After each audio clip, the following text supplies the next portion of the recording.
Bonjour à tous. Aujourd'hui pour cette vidéo de tuto cuisine, j'ai lancé un défi, celui de faire mieux que le Chef Burger Quiz.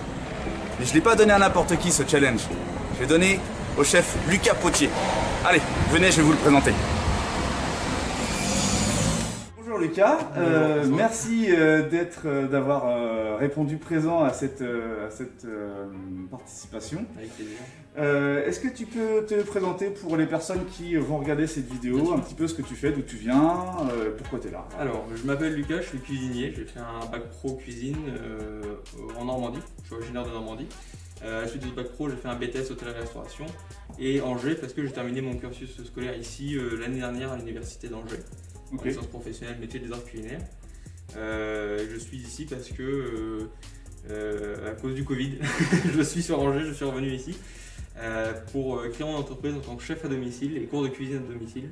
J'étais auparavant cuisinier à Paris dans un grand établissement qui est le Pré-Catlan, c'est un restaurant 3 étoiles. Et je suis revenu ici en janvier pour créer mon entreprise en tant que chef à domicile parce que j'ai beaucoup aimé la ville d'Angers et je m'y sens bien, donc je suis revenu ici. Ok, d'accord.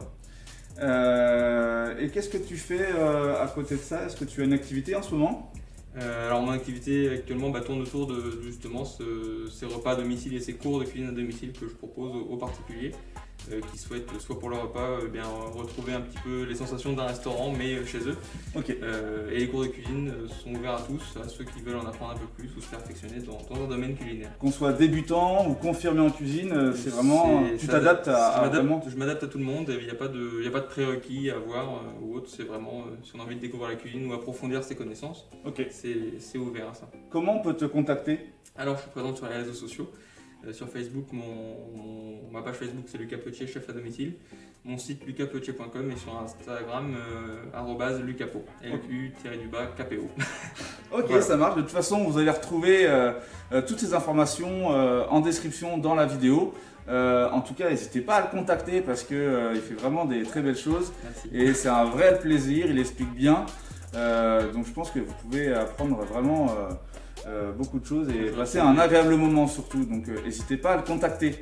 C'est le but, la cuisine c'est de la transmission et c'est pour ça que je fais ce métier. Bon, très bien. Alors, en tout cas, merci. Et Merci puis maintenant, tu vas nous présenter ta recette du jour. Tout à fait. Risotto, On va ça marche. s'y Allez, c'est parti. Alors, pour cette recette aujourd'hui de risotto et de brocoli rôti, on vous présente tout de suite la liste des ingrédients. Un oignon, 5 carottes, un brocoli,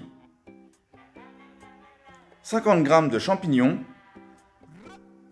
une orange, 100 g de beurre, 80 g de riz rond, une gousse d'ail, un poireau, sel, poivre, huile d'olive. Alors Lucas, pour cette première étape de cette recette, qu'est-ce qu'on va devoir faire? Alors on va commencer par confectionner le bouillon. On va le confectionner avec les légumes qu'on a, donc du poireau, de la carotte, un oignon et puis ce qu'on a sous la main, donc pour aromatiser tout ça, donc un petit peu d'ail peut-être ou du thym selon ce qu'on a chez soi. Ok. On commence par faire chauffer de l'eau d'abord dans un premier temps. On y met ensuite nos carottes coupées, oignons, pieds de champignons pour donner toujours du goût, c'est l'objectif ici, récupérer un maximum de goût pour pouvoir ensuite parfumer notre risotto. Ok.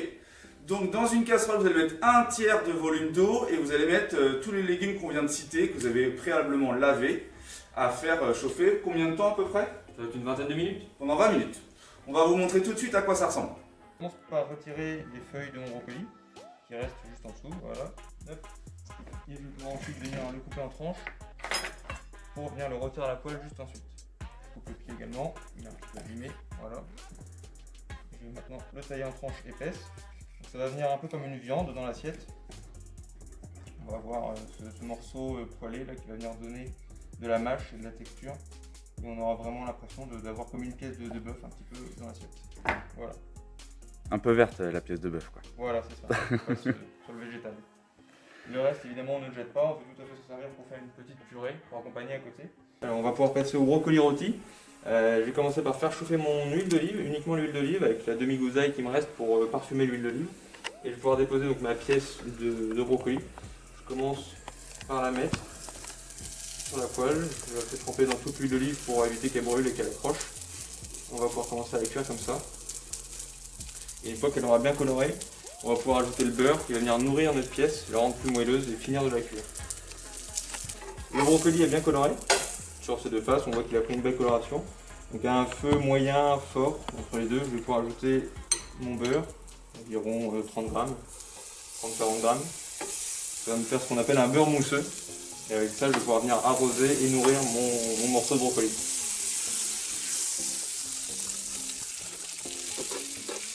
Il y a vraiment deux étapes pour la recette. La première, ça va être de colorer, de donner de la coloration au brocoli avec l'huile. On ne met pas le beurre, sinon il va brûler.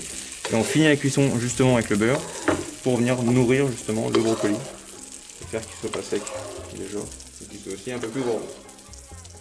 Parce que nous sommes gourmands. Tout à fait. On va le laisser comme ça à feu moyen quelques minutes pour qu'il puisse finir de cuire tranquillement. Donc le brocoli est prêt, les 20 minutes se sont écoulées au niveau du bouillon, on a éteint et on a mis de côté pour que ça reste un petit peu au chaud. Tout à fait. Et maintenant Lucas, on va passer La confection du risotto. Voilà, alors, quelles vont être les étapes? On va commencer par ciseler notre demi-oignon qui nous reste. Ok. On va pouvoir le faire suer dans un petit peu d'huile d'olive ensuite. Qu'est-ce que c'est suer? Alors suer, on va le faire transpirer, on va lui faire évaporer son eau de végétation, mais sans le faire colorer. C'est-à-dire qu'il va rester translucide, il ne va pas prendre de coloration. Vous inquiétez pas, on va vous montrer comment on fait ça. Bien sûr. Donc on fait suer l'oignon, on ajoute ensuite le riz, on va le nacrer, c'est-à-dire qu'il va devenir un petit peu translucide, un petit peu brillant, dans notre huile d'olive et l'oignon. Et une fois qu'il aura pris une belle coloration, une belle transparence, on va dire, d'accord, on va commencer à justement le venir mouiller avec notre bouillon de légumes qu'on a fait. Et on va répéter l'opération d'ajouter de l'eau, ajouter du bouillon sur une vingtaine de minutes, jusqu'à ce que le riz au final soit cuit. Vous inquiétez pas, ça va bien se passer. On va tout vous montrer. On va tout vous montrer en détail. Allez, c'est parti. Alors, Lucas va nous montrer comment ciseler un oignon. Donc on prend l'oignon dans le bon sens, on prend le côté avec la tête, ici ce sont les racines. On va venir le tailler en tranches sur le dessus et ensuite on va venir à la parallèle de la planche, le couteau à plat, et on va venir faire des étages comme ceci, en le tranchant tout le long, en laissant une petite partie ici attachée, donc sans jamais venir couper le fond de l'oignon. C'est parti. Hop. Plus les tranches seront fines, plus l'oignon sera ciselé fin. Donc là c'est pareil, ça dépend de l'usage qu'on a à en faire. Ici on veut que ça ait le goût mais qu'on ne retrouve pas de gros morceaux. Donc je fais des tranches moyennes. Hop, voilà, donc là l'oignon est tranché. On répète l'opération dans l'autre sens. Donc le couteau bien à plat. On vient l'entailler comme ceci. En remontant. Et en laissant des espaces d'un demi-centimètre à peu près. Maintenant qu'il est taillé, je vais pouvoir finir de le ciseler avec mon couteau. Hop. Donc, je vais un petit peu parer les bords pour avoir quelque chose de régulier. Alors il faut quand même un couteau qui coupe vraiment bien, quoi. L'idéal c'est d'avoir un couteau qui coupe évidemment. Si on veut quelque chose d'assez net et régulier. Et voilà. Moi ça ressemble pas à ça quand je fais ça à la maison. C'est une technique à avoir. Puis un petit peu d'entraînement. Pour pas se couper sur la fin, je vous propose de faire basculer l'oignon comme ceci. Comme ça on a un petit peu plus d'espace pour mettre les doigts. Et on répète l'opération. Hop. Et pour finir ici, on redonne des petits coups. On va jeter l'arrière de l'oignon. On redonne des petits coups de lame. Et on finit comme ceci.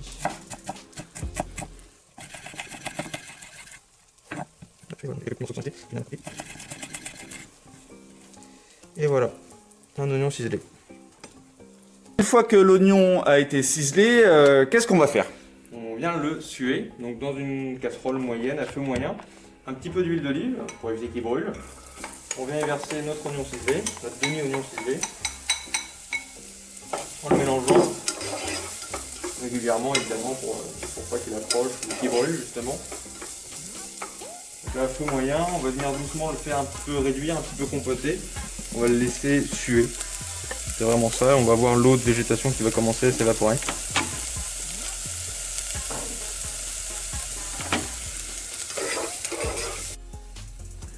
Alors, pendant que votre oignon est en train de cuire, ou vous allez le faire après, parce que ça prend 2 à 3 minutes, et puis là on a un expert qui va nous montrer.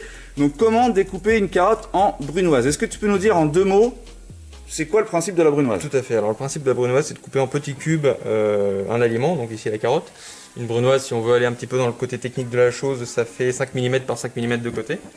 L'intérêt, c'est que ça va être petit, en bouche ça va être agréable parce que ça va être fin.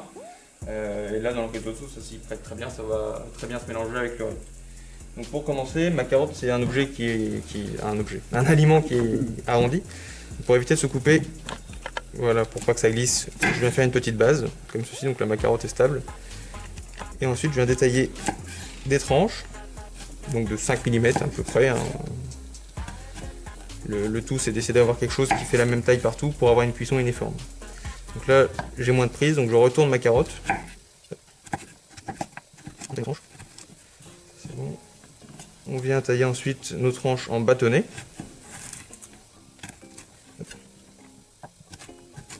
Et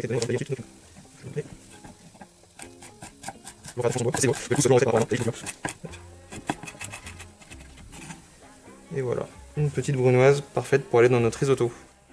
Alors une fois que notre oignon a bien sué, donc son eau de végétation s'est évaporée, on va rajouter notre riz rond directement comme ça. Hop. Donc il y a un petit peu de matière grasse qui reste avec l'huile d'olive. Donc là on va venir le nacrer. C'est-à-dire qu'on va lui donner un aspect un petit peu translucide. Le grain de riz va s'ouvrir, ce qui va permettre d'avoir une meilleure cuisson pour le risotto.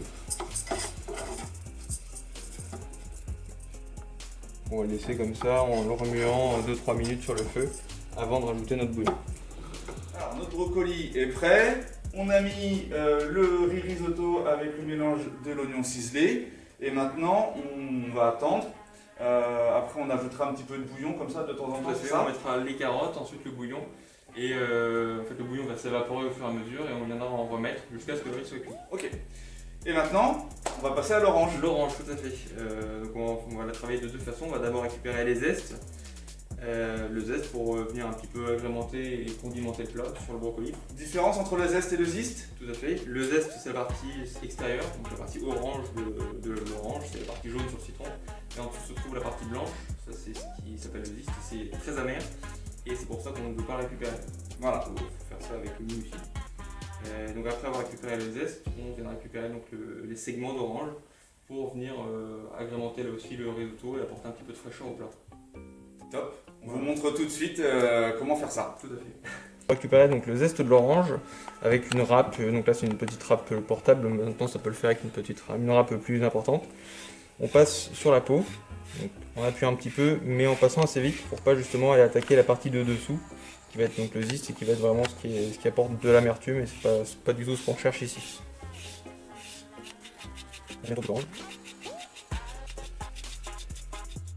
L'idéal c'est de faire ça avec des agrumes qui sont pas traités évidemment. Pour récupérer la peau, c'est ce qui est le mieux.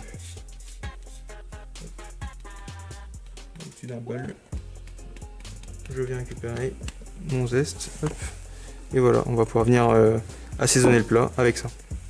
Après qu'on ait retiré la peau, après qu'on ait retiré le zeste, on va venir lever les segments d'agrumes, donc c'est-à-dire qu'on va venir prélever chaque segment de l'orange.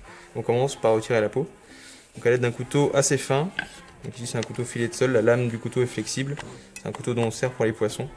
Maintenant ça fonctionne très bien avec un petit couteau de cuisine ou un éminceur, ça fonctionne aussi, mais il faut faire attention aux doigts. Ça va être ça la grosse différence. Toujours faire attention à ses doigts en cuisine. Toujours attention aux doigts. Donc à l'aide du couteau, je viens passer sous la peau, entre la peau et les segments, et la chair de l'orange, pour retirer toute la peau, le ziste. Est-ce que c'est ça ce qu'on appelle faire un suprême d'orange? Tout à fait, on va faire des suprêmes d'orange. Ça fonctionne avec tous les agrumes, hein, citron vert, pamplemousse. Ça peut être fait avec tous les fruits, tous les agrumes. Et c'est très agréable en salade de fruits. Pour cette opération, il faut prendre son temps pour y aller doucement, pour éviter de faire de la perte. Pour pouvoir bien longer la chair de l'orange. Je retourne, il ne me reste pas trop de blanc, donc c'est bon. On va revenir sur le risotto rapidement. Je vais pouvoir ajouter ma bruneuse de carottes. Donc il va cuire en même temps que le riz. Voilà. Et on va commencer donc à mouiller le risotto avec notre bouillon de légumes.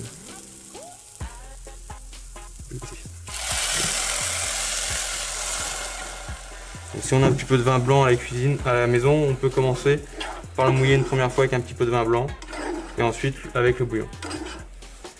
On laisse le feu entre moyen et fort et on vient le remouiller. À partir du moment où le bouillon s'évapore, on vient en remettre et on continue comme ça jusqu'à ce qu'il soit cuit. Alors donc comme tu l'as dit tout à l'heure François, on va lever les segments de lait suprême d'orange. Donc on passe entre chaque membrane avec le couteau. Là, j'ai une membrane, je viens sur sa droite, je descends jusqu'au cœur de l'orange. Je reviens sur l'autre membrane, je passe à sa gauche. Et voilà le premier suprême d'orange. En récalibration, on passe entre chaque membrane. Et on arrive avec le suprême. L'idéal c'est de faire ça au-dessus d'un petit bol ou une petite boîte. Comme ça on récupère bien le jus. Au lieu de le retrouver sur la table ou sur la planche. Alors on a répété l'opération d'ajouter du bouillon environ 3-4 fois je crois, c'est ça? Ça fait une vingtaine de minutes à peu près. Voilà, donc il faut répéter autant de fois nécessaire en fait. Ça peut être un peu plus, ça peut être un peu moins. Voilà, ça dépend. Que le riz soit cuit au final, voilà c'est ça. Tout simplement. Alors maintenant où est-ce qu'on en est et quelle va être la prochaine étape? On va pouvoir terminer le plat, donc le risotto on va ajouter une petite noisette de beurre pour venir un petit peu le lier, le rendre un petit peu crémeux. Et ensuite on va pouvoir dresser avec tous nos éléments. Voilà. Ok, tout simplement, écoutez, on va vous montrer l'étape du dressage. Une cuillère de beurre, une petite cuillère. Et avec le fond de bouillon qui me reste, le beurre va fondre avec la chaleur du riz et du bouillon. Et ça va venir lier le tout. Ça va le rendre un petit peu plus crémeux. Il faut y aller doucement pour pas avoir de la purée à la fin. Hop. Voilà, donc le beurre disparaît. Et on va avoir un risotto crémeux. On n'oublie pas de l'assaisonner avec un petit peu de sel et un petit peu de poivre. Et c'est prêt pour le dressage. Et voilà, maintenant on vous montre l'étape du dressage. Alors pour le dressage, donc je récupère mon céleri rôti au centre de l'assiette comme un morceau de viande. Je vais pouvoir ensuite mettre mon risotto. Bien crémeux, bien lié, assaisonné.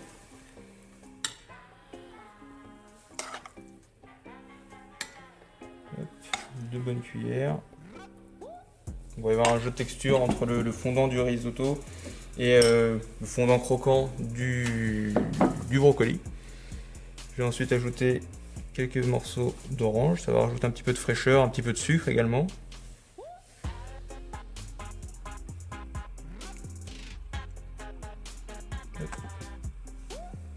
Voilà. Pour ajouter un petit peu de couleur et de croquant, un petit peu de brocoli cru qu'on a gardé tout à l'heure et finement coupé. Voilà. Un petit peu de champignons crus. Donc là c'est pour utiliser les têtes de champignons qu'on a conservées tout à l'heure après les pieds. Et on finit avec un petit peu de zeste d'orange. Donc là c'est un petit peu amer, donc il faut y aller doucement. Et je viens les mettre pour assaisonner mon brocoli sur celui-ci. Voilà, il ne me reste plus qu'à vous souhaiter une bonne dégustation. Et voilà, cette recette de risotto végétal avec cette tranche de brocoli grillé est enfin terminée. J'espère qu'elle vous aura plu. En tout cas, n'hésitez pas à nous écrire pour avoir des petits détails en plus sur cette recette, si jamais on oublie certains détails. À nous faire vos retours aussi si c'est bon, si ça vous a plu. En tout cas, merci beaucoup Lucas de ta participation. Avec grand plaisir. C'était un réel plaisir de t'avoir à mes côtés. J'ai pu voir voilà, des manières de faire et c'est toujours enrichissant. Donc j'espère que pour moi aussi. Ok, super. Donc pour moi aussi, très enrichissant. C'est un plaisir de partager ça et puis avec toi. Donc, très bien. Est-ce qu'on te retrouvera dans une prochaine vidéo peut-être? J'espère, ouais. Si tu me le proposes, j'accepterai. Ça sera avec grand plaisir. Voilà, merci beaucoup à tous d'avoir regardé cette vidéo et on vous dit à très bientôt pour une prochaine recette. Salut! Merci.